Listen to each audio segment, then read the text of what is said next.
In this movie, Miller's girl, Jenna Ortega, who as Cairo, makes her teacher happy in the other room by doing the same with him and also with her female friend for her benefit. The movie begins by showing 18-year-old Cairo lives alone in a mansion left to her by her parents, who live permanently abroad. She spends her days in solitude, reading literature and writing to escape her loneliness and hope to find love someday. One school day, she met a writer and teacher named Mr. Miller, who, like her, found inspiration in the small town. She arrived in Mr. Miller's class an hour early as she lives close in Lavelle Street. She mentioned her friend Winnie had recommended his class to her. Mr. Miller was surprised to learn she lived on that street, as he believed only ghosts lived there. Cairo told him her parents were lawyers and that she aspired to be one too. Mr. Miller gave her the list of literature for the semester, shocked to find out she had already read 16 of them during the holidays. When Winnie arrived, they exchanged casual greetings before leaving to get snacks. Meanwhile, Mr. Miller, curious, browsed through Cairo's literature collection on her table. His friend Boris brought him snacks and jokingly accused him of reading porn books. Miller defended himself, explaining they were for a student. Together, they perused Cairo's romantic novels and discovered she had also read Miller's book, Apostrophes and Ampersands, making her the first person to do so. Later, when Miller returned home, he excitedly told his wife about Cairo and how she had checked out his book at the library. They celebrated with wine in the living room, taking a break from their routine. Miller played music and asked his wife to dance, enjoying the simple joy of the moment together. They got intimate while they were dancing, but his wife's phone rang. It broke the mood. She told him she would make it up to him later and left to attend to the phone call. Miller and Boris sat in the field the next day, eating. When Cairo walked in, Miller asked what music she was listening to. Boris made fun of her when she mentioned Celine Dion, which made Miller tell her about the time Boris cried loudly to the background music on Titanic during his bachelor's party. Boris offered Cairo some of his biscuits, and told her not to tell anyone he makes biscuits or cry watching a movie, as it would ruin his reputation as a baseball coach. Later, when Mr. Boris walked past the hallway, Winnie threw her books on the floor to call his attention as she flirted with him. Cairo caught her and asked her what she was up to. She responded that she was just being an equal opportunist. Winnie was hanging out at Cairo's place after school, while Cairo struggled with her Yale application essay. She didn't know what to write as an achievement and asked Winnie for suggestions. Winnie, having no idea, suggested that Cairo could write about the teacher-student affair and create a narrative around it. Cairo asked her friend if she was serious about doing the do with Mr. Boris,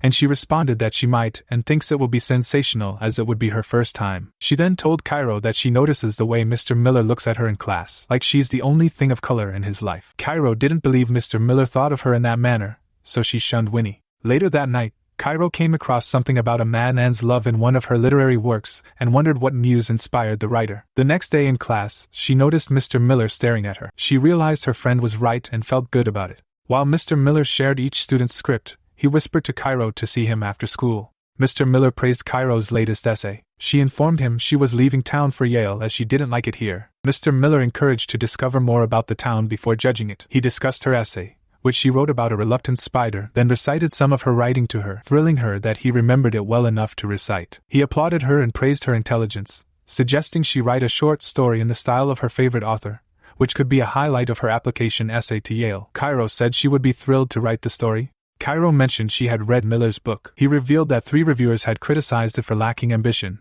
but Cairo disagreed, describing it as grand and tragic, a romantic horror. She recited part of the book, including the man's love, which pleased Mr. Miller. He admitted it was the first thing he wrote that felt tangible. Cairo asked why he hadn't written in a while, and when he couldn't find a clear reason, she concluded he was uninspired and challenged him to write something. Winnie stumbled in, and Cairo used it as an excuse to leave, claiming Winnie was hungry. At home, Miller's wife was impressed and asked about Cairo, and Miller explained that Cairo was more extraordinary and talented than Winnie. Boris added that Miller was coaching her to be like him, but Miller simply admitted he loved teaching. His wife agreed that he was better suited to teaching than writing, especially since he stopped writing on his own after his work received negative reviews. She challenged him, suggesting he knew how to write but chose teaching because of the criticism his writing received. Cairo went to the poetry salon Miller advised her to, hoping to see Mr. Miller. After sitting down, Mr. Miller joined her, and they talked for a while before Elliot, a 3-time award winner, took the podium to read his work. Afterward, Miller and Cairo stood in the courtyard,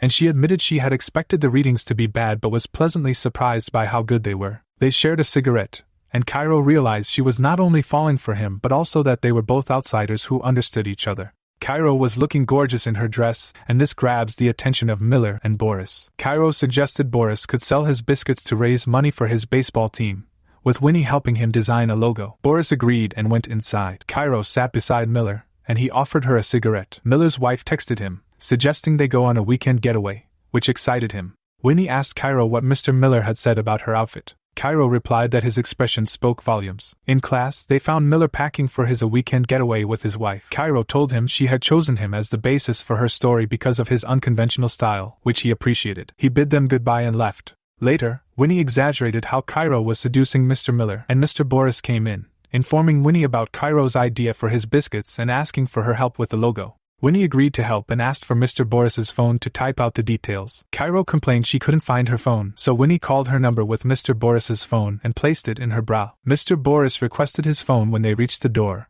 and Winnie retrieved it from her bra and handed it to him. After waiting for his wife for 40 minutes as she tended to business, Miller received a call from an unfamiliar phone in his bag. It was Cairo calling, and her phone was in his bag. He told his wife he needed to drop something off for a student. When he reached Cairo's house to return the phone, she was dressed in a dinner dress and moved very close to him in the rain, kissing him. Miller stared at his laptop screen when Cairo sent him the story he had asked her to write. Back home, he printed Cairo's story and began reading. In Cairo's story, Mr. Miller, referred to as Mr. Murphy, drove to her driveway. They moved inside while she smoked in front of him. Mr. Murphy took the cigarettes from her hands, instructed her to read to him, and as she picked up his book, he guided her face to the edge of the bed, showing her where to read. They engaged in intercourse while she read. Mr. Miller felt goosebumps while he read the story. The next day in school, Mr. Miller told Cairo to pick another author and write something else. He said what she wrote was pornographic and unacceptable. Cairo countered that it was their story, and he couldn't just disregard the story or them after he inspired it. Mr. Miller threatened to fail her if she didn't rewrite the essay and made it clear to her that the only relationship that could ever happen between them is that of teacher and student, and whatever she feels is more for her to deal with. Cairo told him that the problem was not with her writing because it was really good, but that the problem was that he once thought he could amount to something,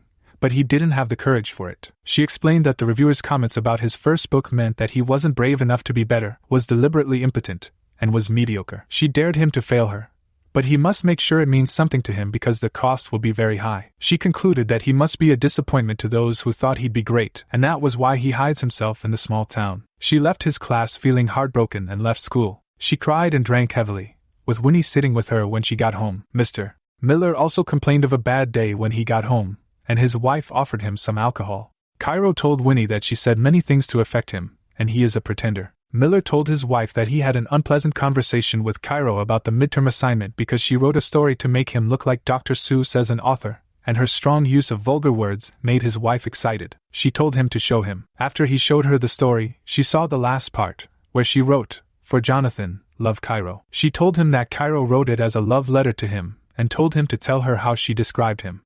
Then she moved closer to make out with him in her drunken state as he explained what Cairo wrote to her. Cairo told Winnie to distract herself by texting Boris. She instructed her to tell him that she was texting him while drunk and trying to do the do with Cairo. Boris replied, advising her to go to bed instead. Feeling upset, Cairo asked Winnie if she really wanted to do the do with her, and Winnie responded affirmatively. Then Cairo proposed that they both do it and send a picture to Boris, which they did. Winnie asked if she was going to text Mr. Miller, and she replied that he is her enemy now. To punish him, she turned in her story to the vice principal. Then Mr. Miller got a call that he was summoned to the vice principal's office because of the ending note in Cairo's story. Mr. Miller feared that Cairo would want to imply that they had did something together, which could cost him his job. His wife asked if they really did do the do, and he replied that he didn't, so she told him to fix it. In school, Cairo did not attend his class. After the class, Winnie grumpily walked to Mr. Miller and asked if he knew about Cairo's whereabouts because she couldn't find her.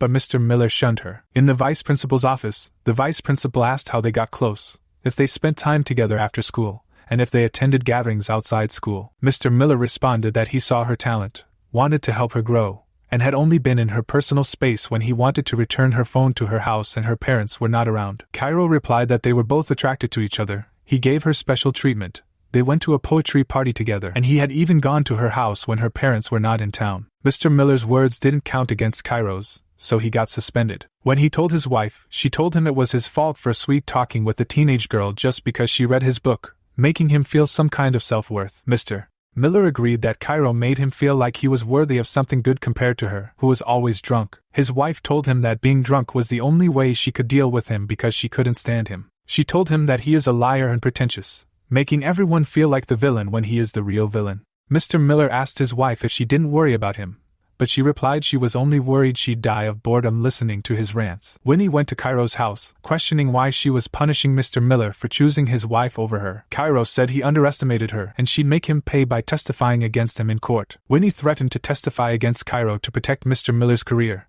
but Cairo promised to show the school a compromising picture she sent to Mr. Boris, risking his job. Winnie realized she'd been played and warned Cairo it wasn't a game. Cairo concluded her essay questioning if Mr. Miller would give up or turn his predicament into something meaningful. She felt like an adult, realizing she'd be accountable for her choices. Despite the pain, she believed the experience would shape her into something new.